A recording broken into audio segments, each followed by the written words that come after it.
Welcome to using Perplexity and ChatGPT to streamline lesson planning. Today, I'll walk you through one approach to lesson planning using Perplexity and ChatGPT that can produce an outline for a semester's worth of content in under an hour. I say one approach very intentionally. There's no one right way to use AI as long as you get what you want.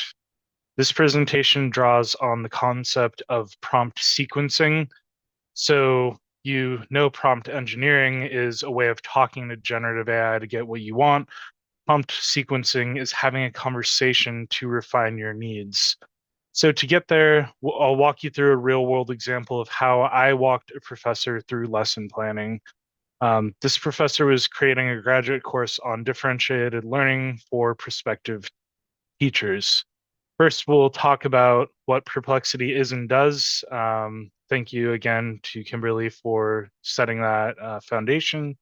I'm guessing most of you haven't used it before, so I'll just give a little bit more clarity. Then we'll collect some syllabi using Perplexity, and next we'll head on over to ChatGPT to use those syllabi as reference material. And then we'll finish it out by creating a brand new syllabus, a lesson plan, a script, and a PowerPoint presentation. So with that in mind, this is Perplexity. As we know, it's an AI-powered search engine. It's like Google meets Wikipedia.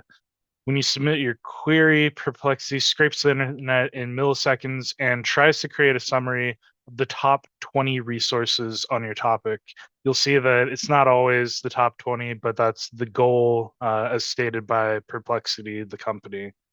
You can use it just by logging into the website without paying for an account, but I opt for a $20 account per month for three reasons. Greater number of daily search queries. It includes AI models for searches like GPT-4o and Claude Opus, and you can use a file upload function to search for relevant content based on a pre-existing file. So you can access it by just going to perplexity.ai. This is your query window. Just like ChatGPT, you use this window to ask for what you want. So what we want to do is find some relevant syllabi on our topic of interest so that we can synthesize the syllabi into a brand new, unique syllabus. That topic that I explored with my client is how to create a lesson plan for collaboration and differentiated instruction for college students. So to get started, I entered the following prompt. Find me syllabi on collaboration and differentiated instruction for college students. Do not summarize the syllabi that you find.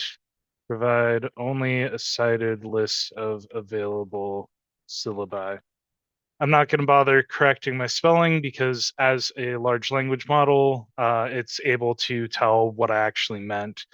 So if you're wondering why I added the line about summarizing, when I was practicing for this talk, I realized that it produced a lot of unnecessary information that slowed down the output. So this reduces that problem. So once I hit enter, Perplexity will now find syllabi on your subject. Up here is the sources, and then down here are 5 syllabi. Like I said, it's not always 20. Some of these might not actually be syllabi, like the differentiating for the diverse learner on campus, but most of them are. Each of these is a clickable link that will take you directly to a new syllabi that someone has created. In the interest of time, I went ahead and downloaded 3 relevant syllabi ahead of time. And with these syllabus in hand, we can head on over to ChatGPT. So I'm going to assume most of you have a lot of experience with ChatGPT, so I'm not going to walk you through this environment like I did with Perplexity, but we can dive straight in. The first thing that we want to do is create a brand new syllabus.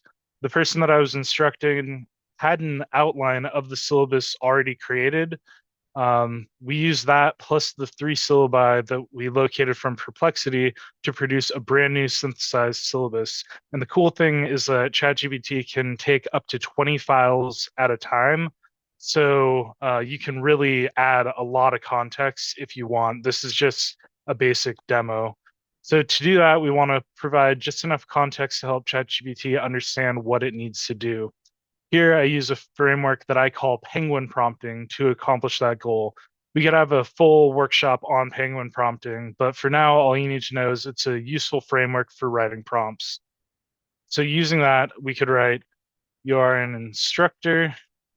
I am teaching an in-person graduate level education course this semester. The class meets for 2 hours, one time a week for 14 weeks. Synthesize the attached syllabi into one course syllabus, and then organize the course into 4 modules based on identified themes. List each week within each module. So the reason I mentioned 4 modules is because that is what the professor that I was working with wanted. And the first time that you ask for a syllabus, it doesn't actually automatically do that most of the time. So this is a quick way to get that implemented. So I'm going to then upload the files from my computer. Here are my 3 example syllabi, and then the syllabi outline that the professor created. When they upload, sometimes not all of them upload at the same time, and this box will, this arrow will remain grayed out. You just have to exit that file and re-upload it. So I'm going to send that off.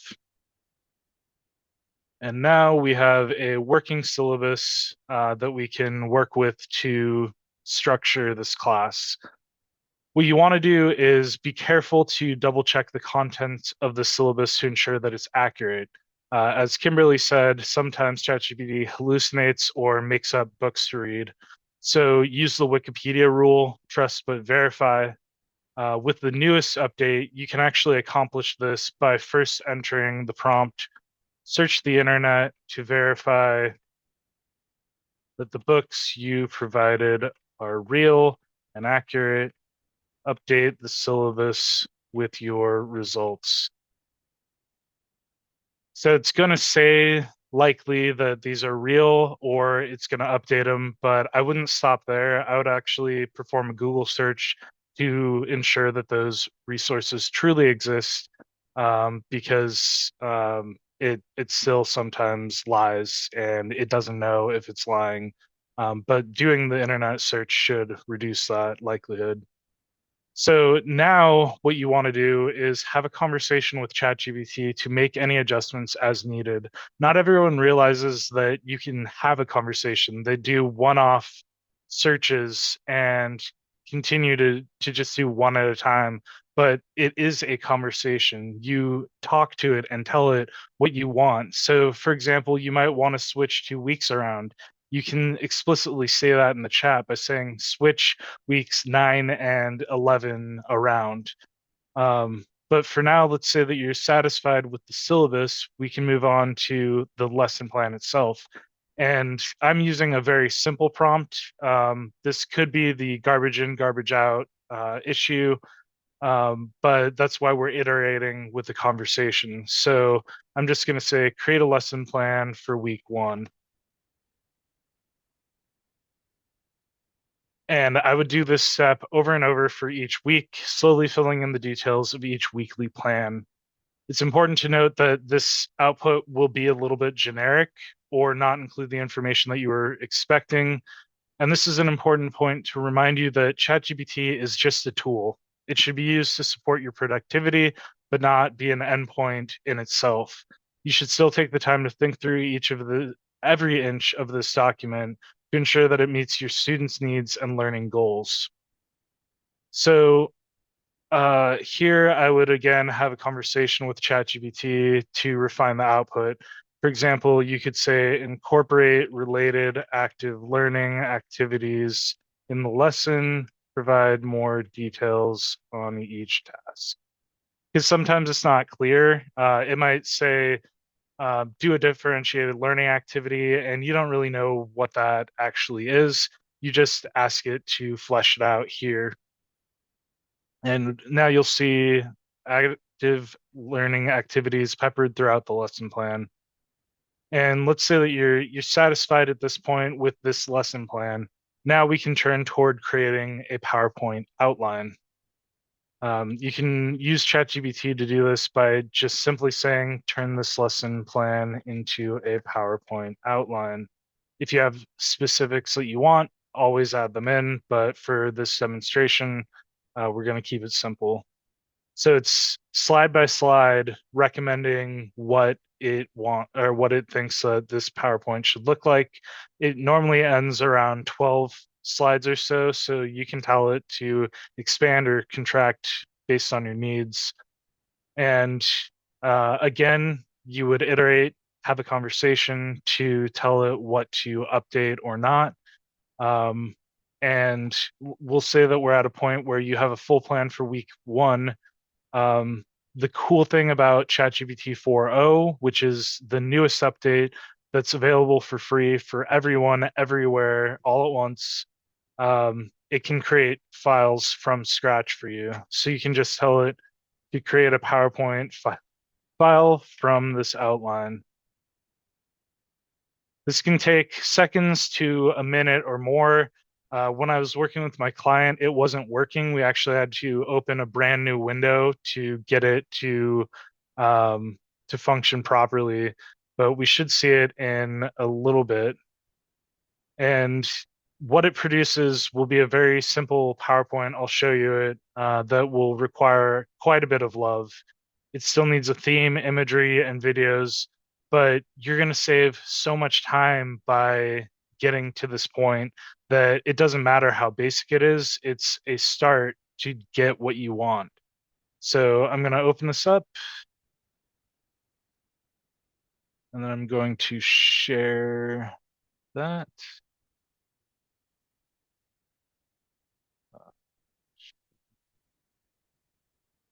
PowerPoint. And here it is. It's a fully fleshed out PowerPoint that covers all the different things that you asked for. There's active learning activities with some instructions that you would need to delete.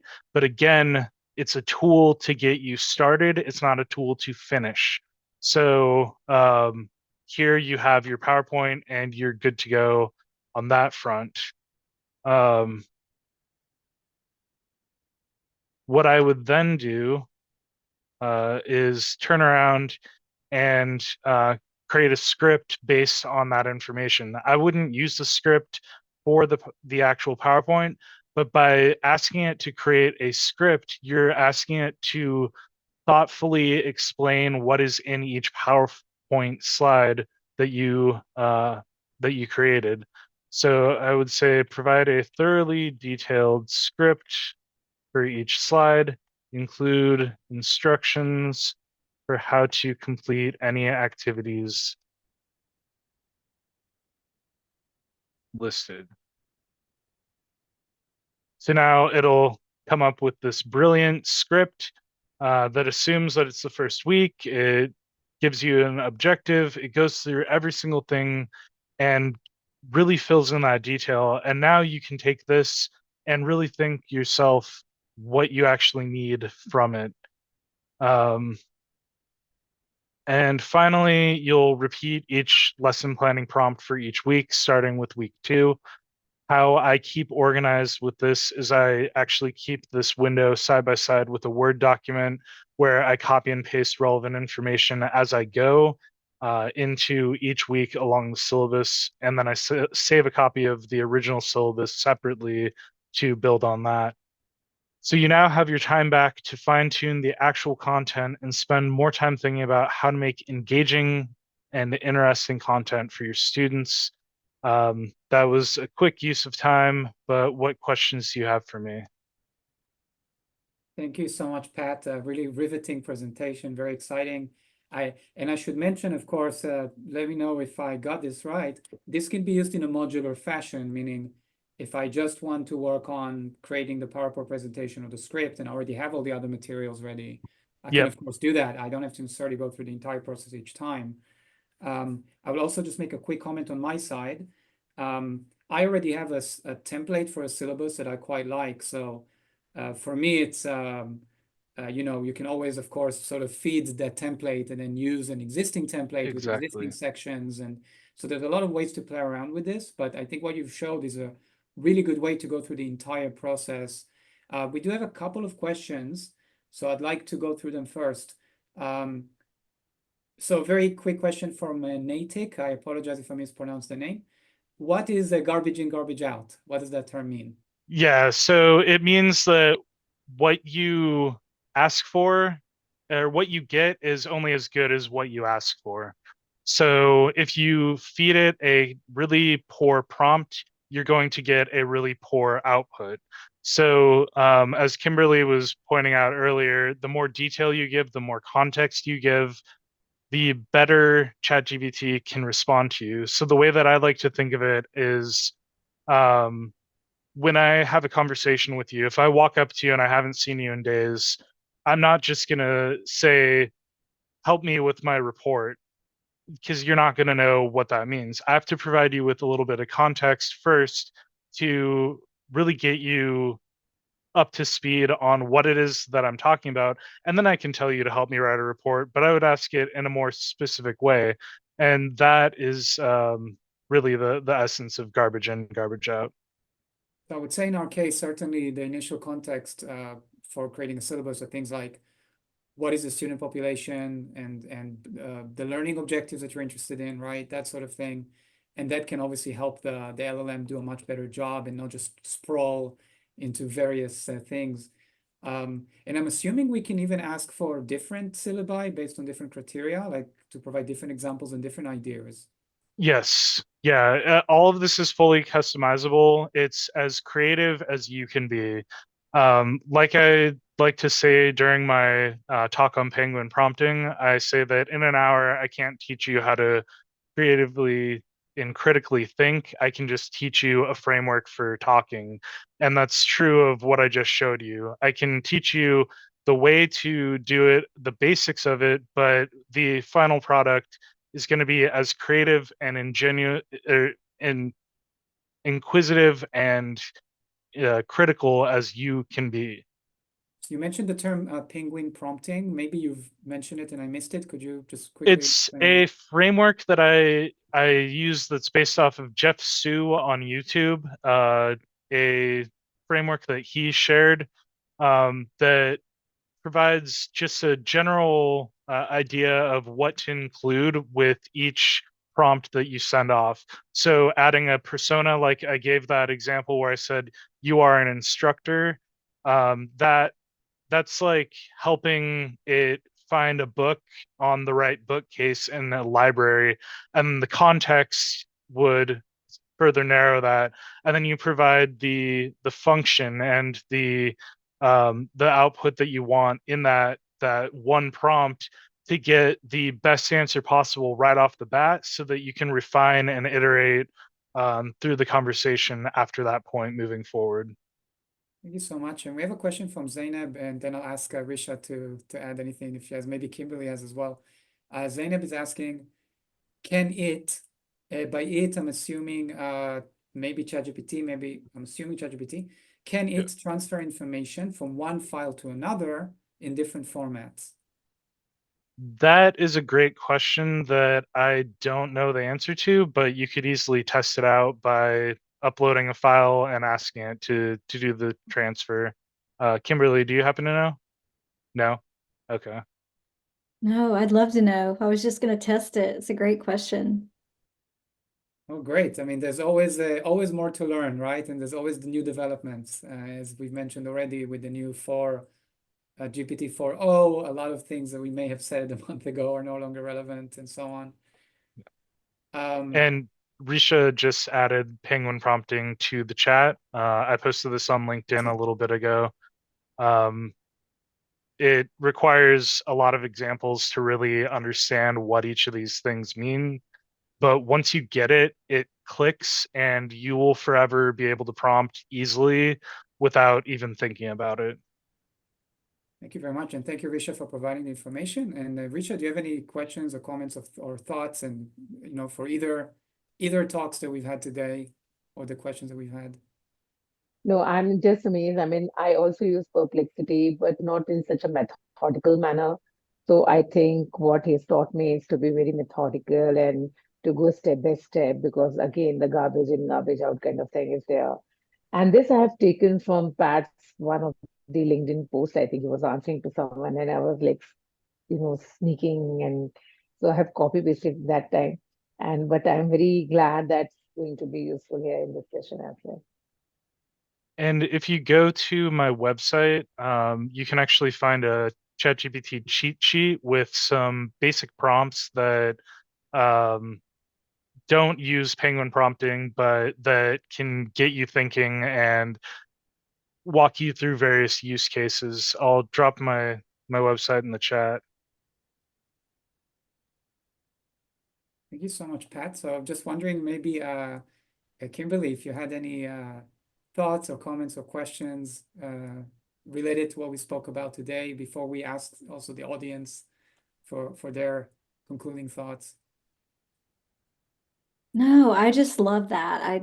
Your Pat, your presentation, just the methodical approach to, how to, because we could apply that same method to developing lots of different things. It wouldn't have to just be a syllabus. So, yeah, I hadn't thought to kind of go back and forth in that manner.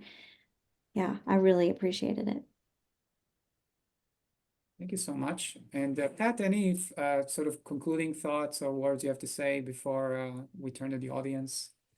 Just iterate, just have a conversation. It's a dialogue. Don't forget that. And once you realize that, you'll basically always get the results that you want because you can talk to it until you get there. It might take a long time if you don't know how to prompt it very effectively, but you will get there.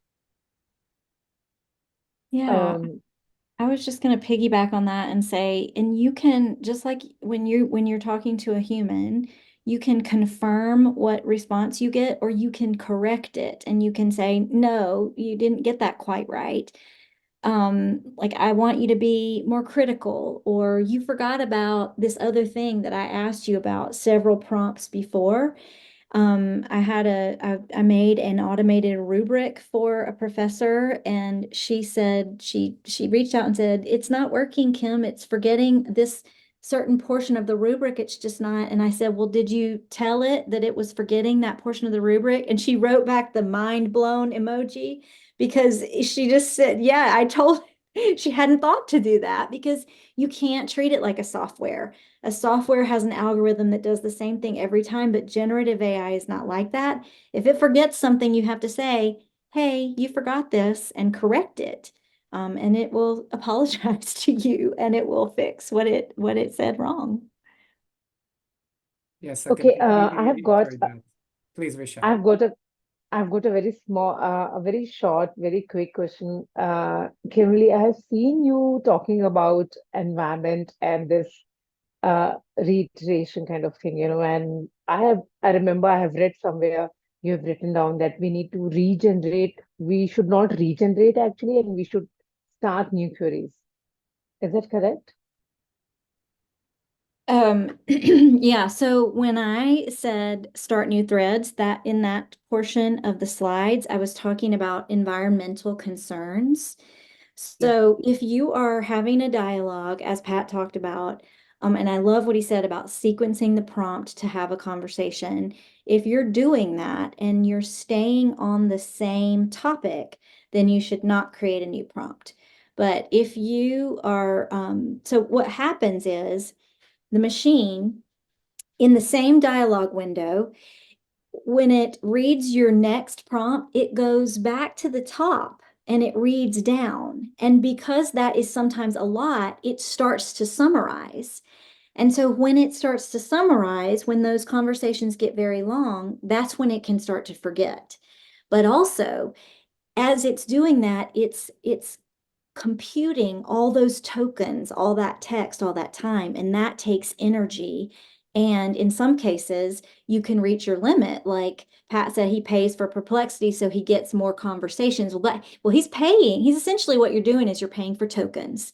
He's paying for more tokens. I also do that with Perplexity. I pay for the premium model. But yeah, so you only would do that if you're like changing the topic, because you don't want it to start at the top, and go all the way down. You would start a new thread to kind of refresh the conversation, I guess. Does that make sense? Yeah, it was Of course, the context of like Yeah. trying to be a little more environmentally friendly. Yeah. I'll People add to don't that. think about this. I'll add to that oftentimes if it's getting something wrong, that's a good point to switch to a new thread, because it's doing exactly what Kimberly said of going back up and pulling the context from there. I'll start a brand new window and ask the question fresh so that it doesn't have any context other than what I'm providing it directly at that point in time. Yeah, I say for me, I guess to summarize this, this kind of point is that I find if I already know how to do something really well, then generative AI helps me to save a lot of time and sometimes even improve the quality of what I'm doing. Because then I can structure the prompts very well, and I can also do the quality assurance at the end. If I don't really know how to do something, I will try and consult with somebody first before if it's something important, before I just get ChatGPT to do it for me, because the trouble is, of course, that it comes across as so confident, and I'm not always sure if it's the right thing.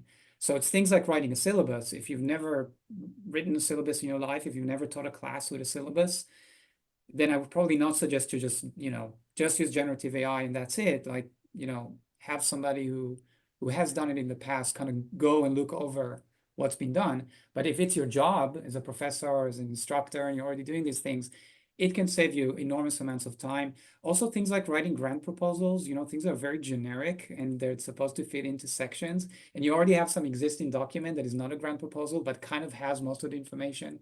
I find it hugely and actually helps to write better grant proposals to an extent, because you're not being too creative about it, which is actually important with some documents.